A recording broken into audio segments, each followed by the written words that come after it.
is the very exciting part. Almost 50 years po kapag si Digong po sa November, ayon po sa ating tropang si Trillanes,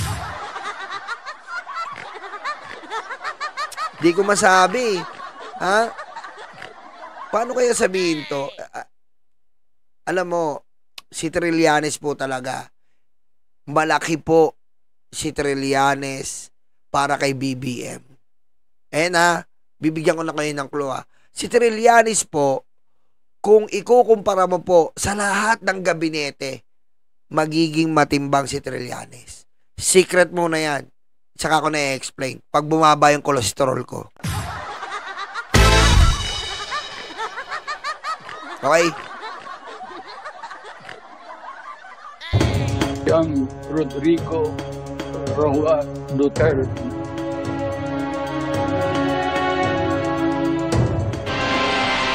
Hindi nakumbinsi ang pre-trial chamber ng International Criminal Court sa argumento ng kampo ni dating Pangulong Rodrigo Duterte, kaya ibinasura nito ang Nakita ko si Digong Teka lang may share muna ako sa inyo. Nakita ko po si Digong, putik naman talaga Ayun putik si Digong Digong, ano nangyari sa'yo? Saan ka nagpupunta? Putik. Alam ko Mr. Bean Mr. Bogus pala. Patayin mo si BBM. No joke.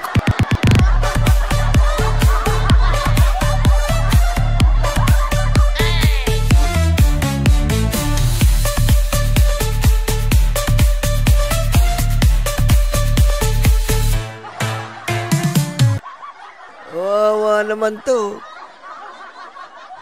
Wow. Kapag si Digong po, wala po kasi, sabi ko sa inyo, wala na, sabi ni Trillanes, hindi po uuwi si Digong kahit ano pong mangyari, wala nang uwian to. Doon na po siya isisil sa garapon, nakalagay po na good luck.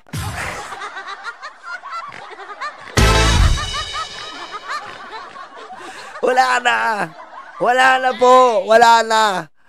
Sabi ko nga po sa inyo, ang karma ng mga DDS sunod-sunod. Mula ulo hanggang betlog to. Balik tayo dito. ng dating Pangulo na pansamantalang paglaya o interim release. Kabilang sa ipinunto ng ICC ang hindi umano tugmang pahayag ng anak ni Duterte na si Vice President Sara at ng defense team. Kita mo? Ang ICC, anong sabi? Sira ulo si Sara. Diba? Sira ulo.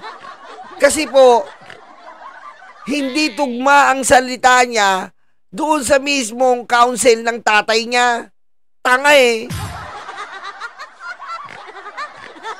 Siya nagpahamak. Sino po nagpahamak? Nagpahamak po ang ang anak ni Digong. Hindi po talaga dapat si Digong magkakaganyan kung sakasakali may konting tsansa na ma-interim release siya sa Ecuador. Okay?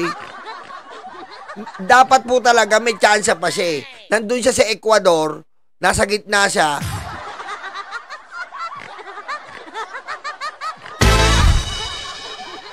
Kaso po, lahat po ng nakakausap namin si Tatay Digong, okay naman daw. Kinuwento namin yung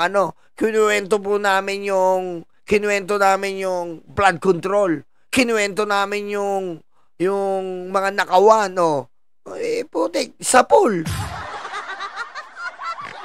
Nakatutok si Salima Refran. Patuloy na makukulong sa International Criminal Court o ICC sa The Hague, Netherlands. 50 years po. 50 years. Solid. 50 years. Yabang. Yabang ni Digong. Putik, 130 na siya. Bago makalaya. Sana all. Sana all. Sana all. 180 ka na ngayon. Plus hatol mo 50 years. Kasi kada count Kada count, 3 yun Oh, 3. Paano yun? Ang matindi doon, yung pinatay mo yung mahihirap. 20 yon. Tapos pinatay mo yung mga mayor, 15 years. Tapos pinatay mo yung grabe.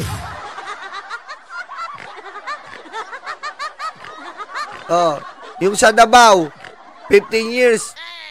30 plus 20, 50 years. Sarap, men. Yabang, men. Pinatay mo yung EJK sa mga mahihirap, 20 years ka doon. Plus 15 years sa pagpamatay ng mga mayor. Plus 15 years dito sa Davao Death Squad sa Davao. Yabang. Yabang, Diggs. 130, yabang. Parang blood pressure, 130, yabang. Si dating Pangulong Rodrigo Duterte habang dinidinig ang reklamong crimes against humanity laban sa kanya. Kasunod yan ang pagbasura ng Pre-Trial Chamber 1 ng ICC sa hiling ni Duterte na mabigyan ng pansamantalang paglaya o interim release. Sabi ng Pre-Trial Chamber, kailangan manatiling nakakulong si Duterte para matiyak na mapapaharap ito sa mga pagdinig. Yan. Para hindi niya maharang o malagay sa peligro ang investigasyon at court proceedings. Kita mo? Kasi nga po, talagang pinamumuka nila sa ICC na si Digong malakas pa rin ng impluensya. Ayan. Dinaldal nyo. Yan. May kaalyado pa sa Senado, Duterte Black na tanga. Aba, sa amin ng IBC, Duterte, kupala, na pinggera.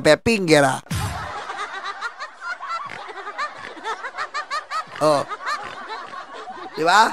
Ang haba nun. Yung salita nila, kino-convert ko. Ang ibig sabihin nun, ma-impluensya to. Maikli lang.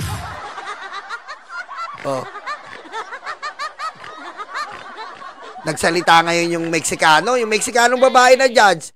Ng Meksikanong niya, kay may puta de gracia, dinuknukan de leche, de pinggera, de kinamay na, de puta de leche. Salong suso, salong ganisa, de puta. Nuknukan de gracia, kay berberidad. Sabi ng Espanyol na isa. Ibig sabihin nun, di ba, ang haba? Sabi niya, malabong mapagbigyan natin yan. Yun lang yun.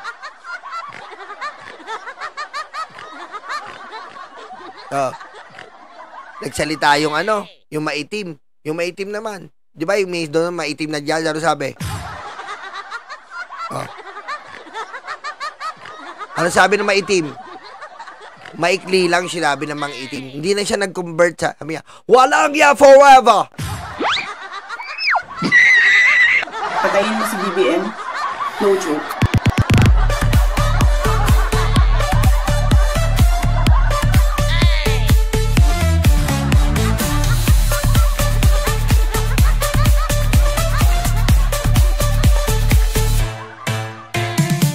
Sabi nung nakaitim, nakaganito po, Wakanda forever! Walang ya forever!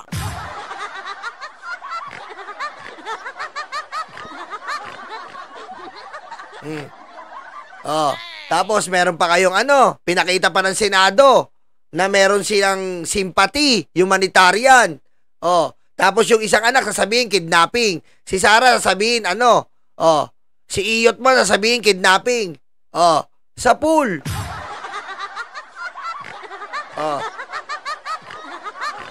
Wala. Sa pool. At para mapigilan na makagawa ng mga kahalintulad pang mga krimen. Hindi na kumbinsi. Kasi po yung impluensya ang iniingatan ng ICC. The influence is all that matter to ICC. Because Digong have some influence. Remember, the crazy daughter, is vice president. And the mayor of Davao is Barbie.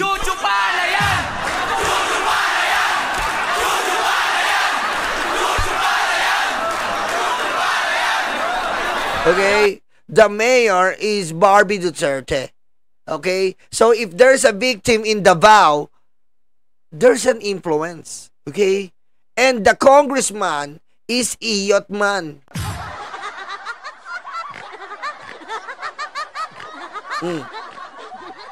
But there's more. The senator, di ba? You see the influence. We notice they have an recommendation to have an house arrest. House arrest. Idiot. Diba? Bobo eh.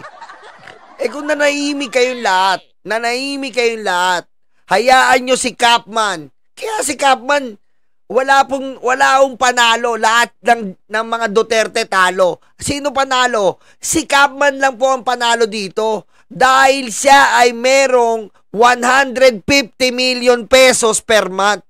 Si Capman lang ang nanalo.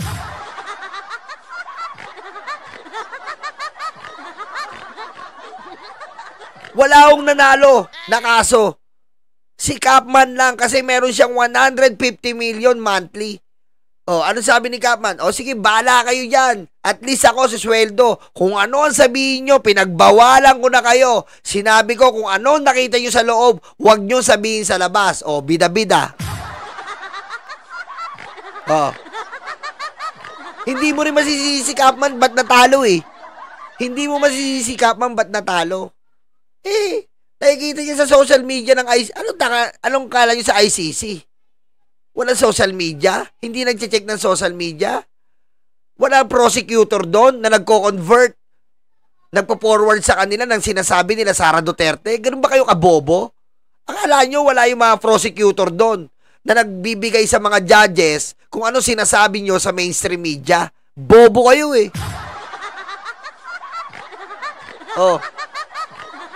Anong ginawa ng prosecutor? Lahat ng sinasabi nila Sara, nire-record nila. Pinapasa nila sa judges. Ayun ang ginagawa nilang, nagpapasa sila ng Sana si Kuya. Okay. Ang ginagawa nilang, resolution. Nag-aain ng prosecution ng resolution na wag payagan si Digong. Dahil nga, eto may sinabi si Sara. Eto may sinabi si Barbie. Chuchu pala yan!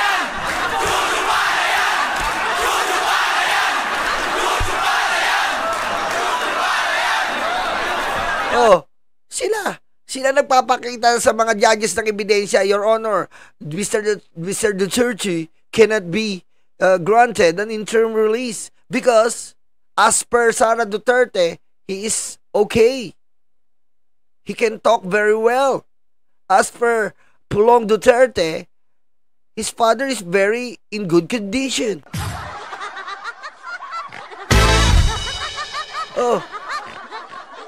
Diba? Mga bobo kasi.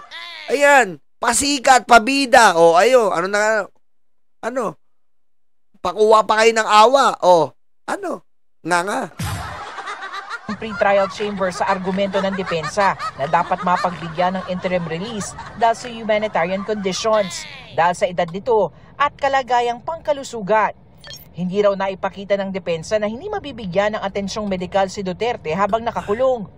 Dagdag pa ng pre-trial chamber, ang sinasabi ng depensa na may cognitive impairment si Duterte ay speculative at walang basihan. Matatandaan ding sinabi ng kampo ni Duterte na wala sa tignan mo si Capman, palakad-lakad na lang, relax na relax. Paano? Every month, 150.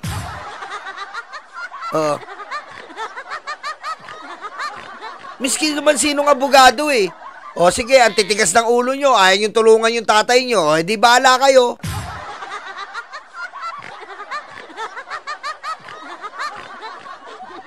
Biro nyo po biro nyo. Iba yung diskarte ni Capman. Biro mo yung diskarte ni Capman nakikiusap siya kay Bongbong Marcos. Iba yung diskarte niya Pinapakiusapan niya si Bongbong Marcos na pauwiin si umaano na talaga siya. Pero itong mga Duterte, minumura si Bongbong Marcos. Dahil sa'yo, putang ina ka, nandito yung tatay ko. Iba hindi sila nagja-jibe. Hindi sila nagja-jibe Dapat yan, yung counsel at yung complainant or yung client mo, nagja-jibe kayo sa anumang case. Alam ka namang nasa husgado ka o any court. Hindi mo alam ang desisyon ng attorney mo sa desisyon mo. Hindi, kailangan yan, jibe kayo. Hindi, si Kapman nakikiusap sila, minumura pa si Bongbong, minumura pa yung kidnapping.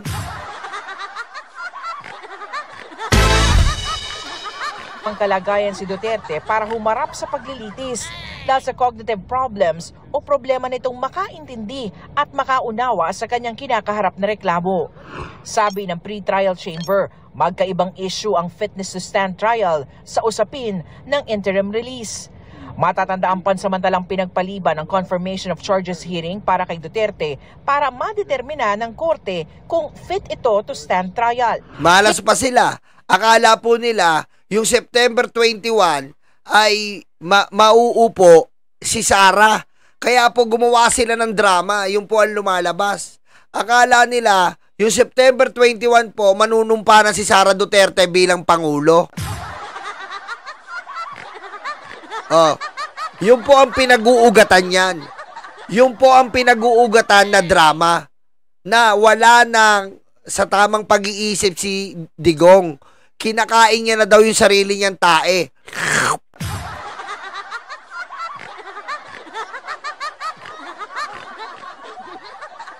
Yung pala, may bago silang drama. Sasamantalayin nila yung September 21, popondoan ni Chavit Singson, popondoan ng mga iba't ibang mga senador, popondoan para makapanumpa si Sara Duterte. Naunsya hindi pumayag yung military kasi nga ayaw nila na maka-China. Ano sabi? Ito, pakita ko sa inyo. Ano sabi? Ayan po, pakita ko sa inyo. Sabi, according to my Tweety Birds, kaya merong naimbestigahan dahil nabalitaan ng Malacanang na inupueran siya ng pamunuan yung junta or transition council kung naging successful yung September 21 coup at ang balita open siya sa idea kaya tsugi siya. Yan po ang offer kay Magalong. Patayin mo si BBM, no joke.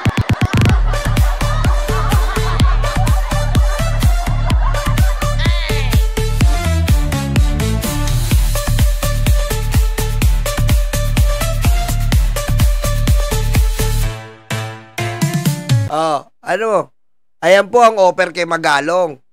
Ibig sabihin, lahat po nagtutugma kay Singson, kay Magalong.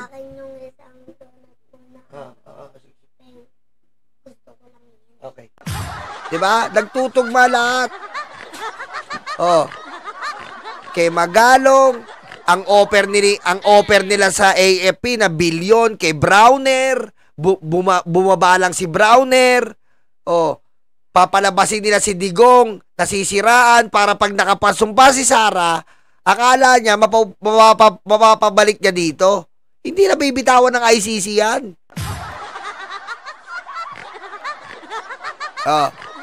Hello. Ano pa sabi?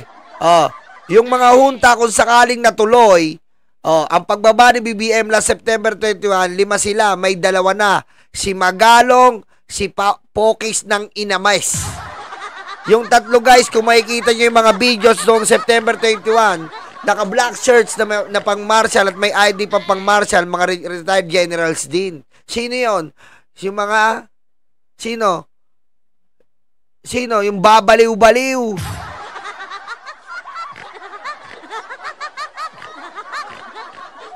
Ano pangalan nun?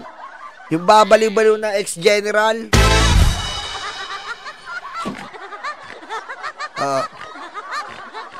Mamulalain, shoutout. Di ba? Akala nila ganon. Akala nila maiaano nila na si BBM ay mawawala. Hindi, yung isa, bukod dyan kay Poki, pangalan nito.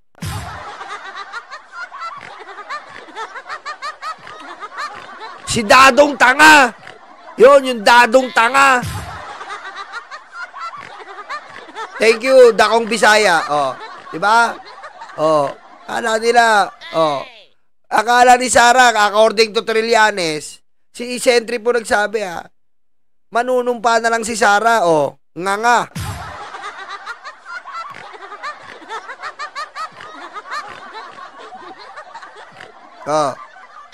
Tapos ito si Magalong, papagalong-galong ka, akala mo magbubunga. Saan ka ngayon? Diyan ka sa putikan.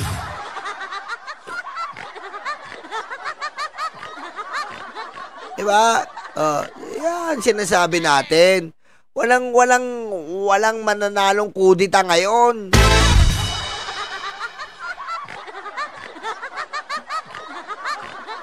Diba? Walang mananalong kudita ngayon dahil ang presidente nagugustuhan ng mga Pilipino. Mga tanga. Hindi rin kumbinsido ang pre-trial chamber na hindi flight risk si Duterte tulad ng pinalalabas ng kanyang defense team. Simulat sa pool, kidnapping ang tawag niya sa pagka-aresto niya at pagkakakulong. Yan, kidnapping. Kita mo, ginawa yung tanga yung ICC, kidnapping. Pero ba kidnapping ilang buwan na?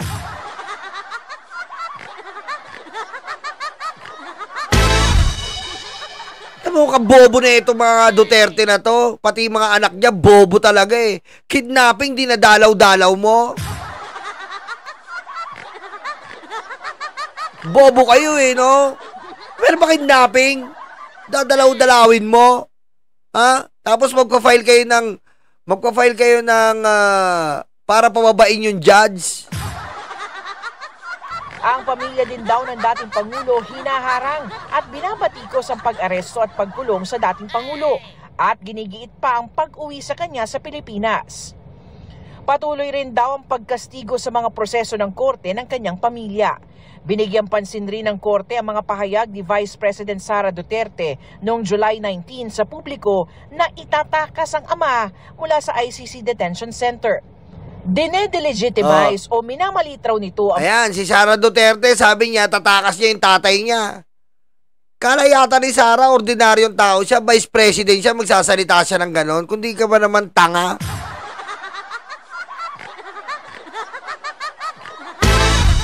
Sino nagpahamak? Yung mga tanga-tanga niyang anak. Yung mga anak niya ang nagpahamak sa kanya. Kasi nga, andaldal ang mga proseso ng korte at sinasabi rin daw na may konsabahan ang korte sa gobyerno ng Pilipinas at gumagamit rin umano ng peking mga testigo. Pinunto rin ng pre-trial chamber ang pagsabi ni VP Duterte. Sabi nito, Mayor Magalong, Baguio, sa issue of Camp John Hay military camp involved ang bases conservation BCDC yan, BCDA, very first controlled by them. Totoo yan. Tapos sasabihin ni Attorney Caballo, malinis si Magalong, susme.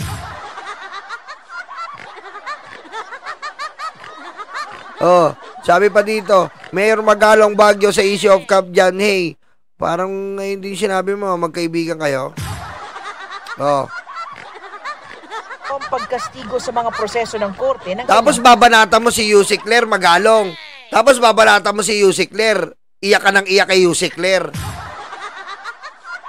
Iyak ng iyak eh. Putik.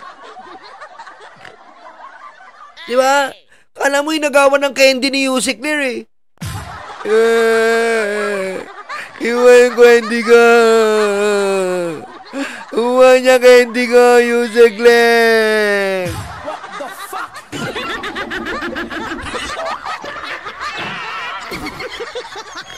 Alam mo, inagawa ng candy ni Yusek eh. Tama naman yung sinasabi ni Yusek. Ang linaw si Yusek Claire pagkaganunin mo. Bilib nga ako mag-react si Yusek. Bilib ako magbalik yan ng argumento. Dahil si Yusek pag nagbalik yan, putik, itemize yan. Itemize yan, ibabalik niya sa'yo yan.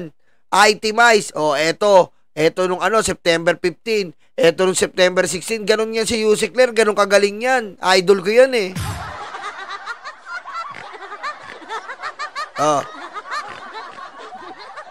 Iyak si Magalong eh. Wala na Magalong, diyan ka na sa Baguio. Kasi kasuhin mo yung rock netting.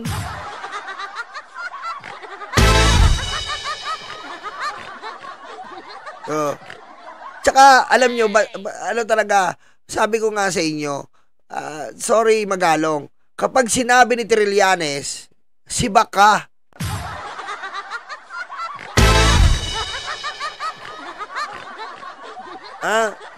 Alam mo si Trillanes, yan ang parang wiper ni BBM ngayon. Wiper yan. Kumbaga sa sasakyan. Di ba? Ang daming bumaan ng tubig. Si Trillanes ang wiper. Naglilin.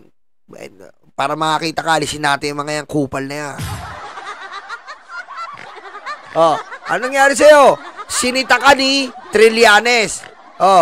Sinita ka ni Trillanes. 2 araw lang, si Baka.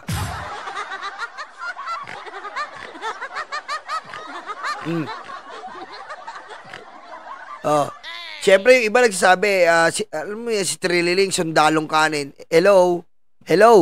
Gising ba kayo mga DDS? Yung sundalong kanin ang nagpakulong sa pinakakupal na presidente. Kaya nyo ba yon? Sinong gagawa nun?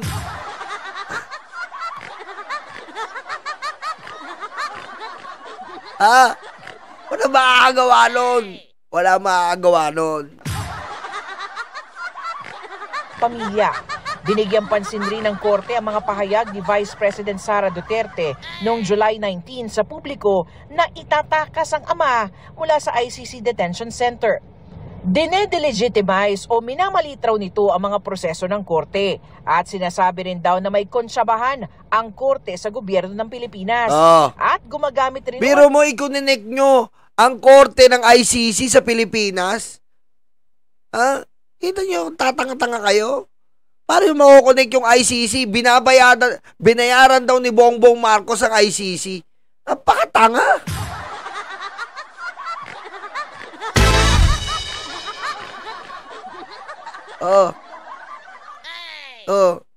Walang nagawa. Yung sundalong kanin ang nagtapong kay Digong.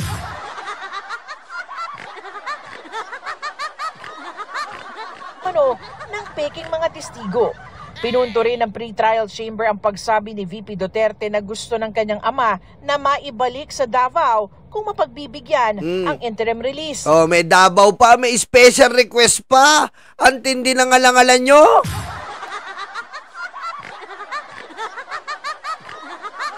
Kung di ba naman tanga si Digong, hindi niya tayo inalis sa ICC, nandito siya sa interim release niya.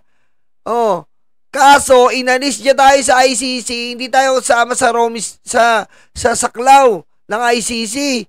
Hindi tayo i-consider na place or bansa na pwedeng i-release ng interim.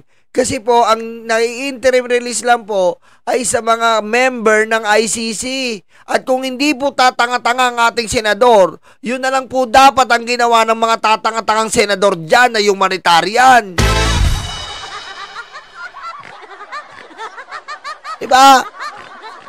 Yung mga tatanga-tangang humanitarian senador dyan, huwag kayong tanga. Ibalik nyo tayo sa ICC. Baka may chance pang mga 1 araw si Digong dito. Hindi na ubray ang humanitarian nyo. Nasa ng house arrest. Hindi yan katulad ng Korte ng Pilipinas. Lagyan mo lang ng dito, pwede nang maawa. Akala yata nila, parang Korte ng Pilipinas ang ICC. Lahat dyan pantay, lahat dyan patas. Bawal dyan yung lalagyan mo dito ng house arrest.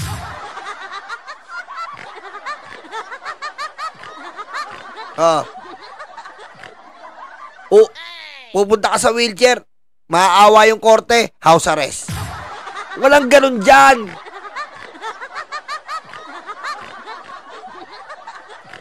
Diba? Baka sa sobrang sama nga ni Digong, nasunog na yan, nilagay na sa garapon, baka ikulong pa rin yan ng ICC. Patayin mo si BBM? No joke.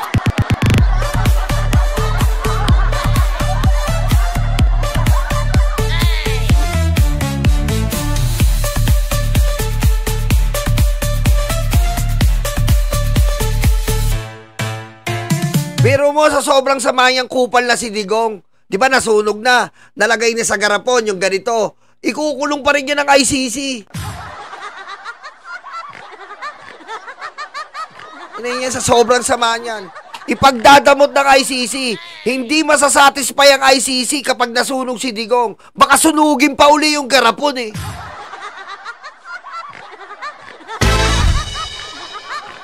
Ganong kasama yan.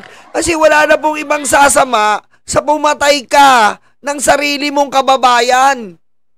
Okay lang sana yung mga kaso dyan, pumatay sila ng banyaga. Na overpower nila yung banyaga. Ayan po yung kadalasang kaso sa ICC. 'Di ba? Yung mga ibang banyaga na papatay nila sa gera, yan po yan. Pumapasok ang ICC yan. 'Di ba? Umabuso sa gera, umabuso. Gera yun eh. Putik to si Digong. Pinatay ang sarili niyang kababayan. Kaya wala pong sasama kay Digong. Tama, walili. Pati garapon ni Digong ikikremate. Sobrang sama niyan.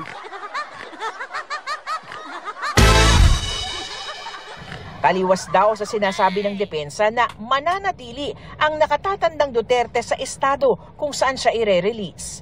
May kakayahan raw ang pamilya at mga kaibigan ni Duterte para tulungan siyang makatakas sa pagkakakulong at pag-usig ng korte. May panganib din daw na magiging banta si Duterte sa mga testigo laban sa kanya kung mapagbibigyan ang interim release. Binigyang bigat din ng korte ang mga sinabi ni Duterte noong kampanya na kung mahalalumuli bilang mayor ng Davao ay dodoblehin ang mga pagpatay. Yun ang sinasabi ko sa inyo. Dapat, yan ang sinasabi ko sa inyo. Kita mo?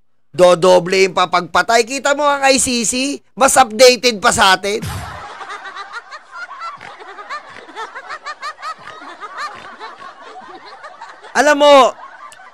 Alam mo sa sobrang bobo talaga ng mga Duterte, hindi nila alam na yung council ng prosecutor, 3 doon Pilipino, meron ka pang Trillanes. Diba? Si Atty. Conti, meron pa yan 2 abogado, mga Pilipino yon. Hindi nyo ba naisip na i-update nila Atty. Conti ang mga judges para mag-file ng ebidensya laban sa tatay nyong, di ba, tatay nyong namiminger? Bobo kayo eh. Tapos mag-iiyak-iyak kayo ngayon. Kung ano-ano nagrally pa ang mga luga, nag-away-away pa sa adobo, sa humba, mga patay gutom.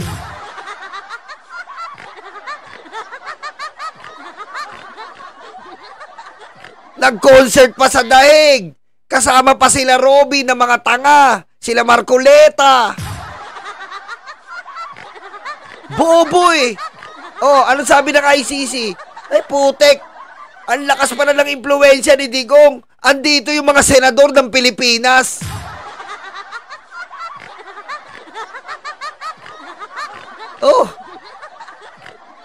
Anong iisipin ng ICC? Kapag nandun yung mga senador, sila Amy Baba. Ay putik, ang lakas ng impluwensya nito ah. Walang interim release to. Nagsidalawan ng mga tangang senador doon. Akala nila nagpapakita sila ng simpatya. Hindi nila alam, lalo nilang papatayin si Digong. Dahil pinapakita nyo doon na over lakas pa ng impluwensya ni Digong. Kasi pinupuntahan pa ng senador. At yung senador na yun pwedeng makontrol ni Digong. Poobo! Patayin mo si BBM? No joke.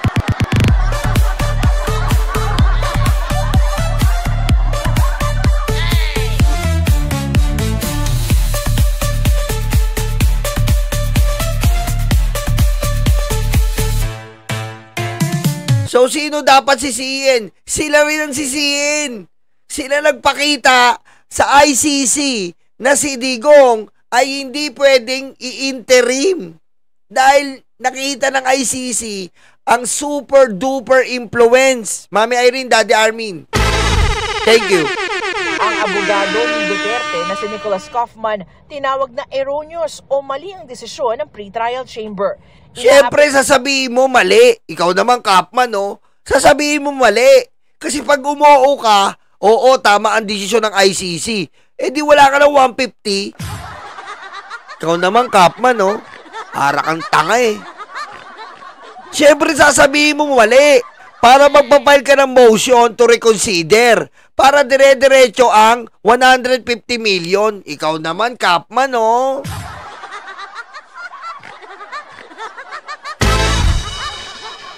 Diba? Alam ka naman sabihin mo, that was a great decision. ICC? Eh di wala ka ng 150.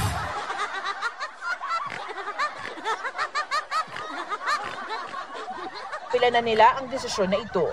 Sabi naman ni ICC Assistant to Counsel Attorney Cristina Conti, nakahinga sila ng maluwag sa desisyon dahil pinakita nito ang respeto sa mga biktima at gayon din ang balanseng pagtingin sa argumento ng depensa. Para sa GMA. Oh, ayan po. Ayan po ha. Ayan po malinaw sa lahat yan. Wala po nagpahamak kay Digong, kundi ang mga kapartido niya, ang amanak niya, ang kamag-anak niya. Wala pong nagpahamak sa kanya, kundi sarili niyang circle. Diba? Sarili niyang circle na nagpahamak sa kanya. Eh pero, nakakulong yun bawat tatay mo doon, tumatay-tahimik ka na lang. Si Kapman lang ang inaano mo, hindi ka na nagpapa-interview. Diba? Walang makikita yung ICC. Kasi korte yan eh. Diba, nakita ng korte yung impluensya mo, malakas ka pang makapag-impluensya, demonyo ka.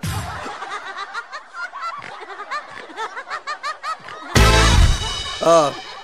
Tapos pagtapos mong dumalaw, nila Sara, ano sasabihin? Ano sasabihin? Kinidnap po yung ano ko, tatay ko. Kaya tapos mo lang dumalaw at kidnap.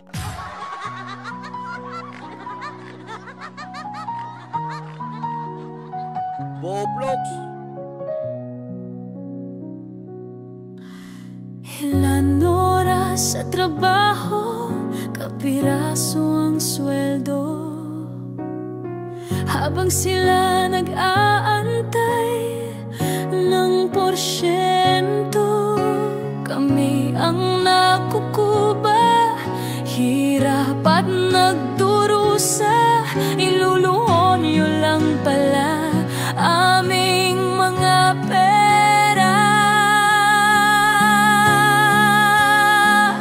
Galit at puot, hindi ito matatapos. Hindi kami titigil, boses man ay maubos. Kinamkamyo lahat ang aming pinaghirapan. Kayo ang salarin sa luha ng bayan. Galit at puot, hindi ito matatapos. Hindi kami titigil, boses man ay maubos. Kinamkamyo lahat ang aming pinaghirapan. Kayo ang salarin sa luha ng bayan.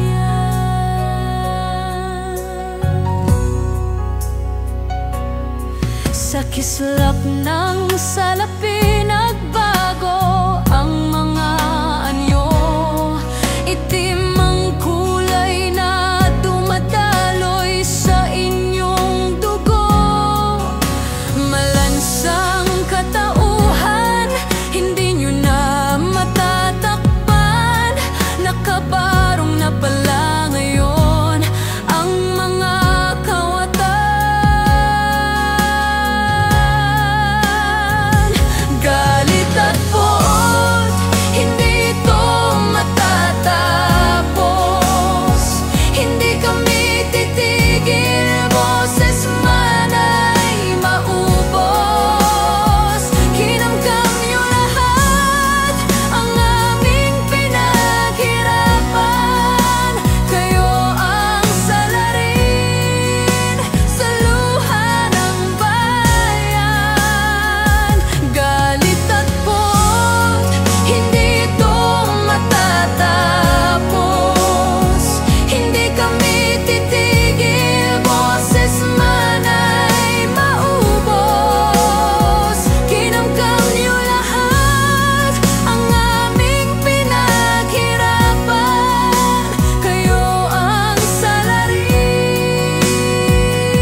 Damdamin nyo lahat.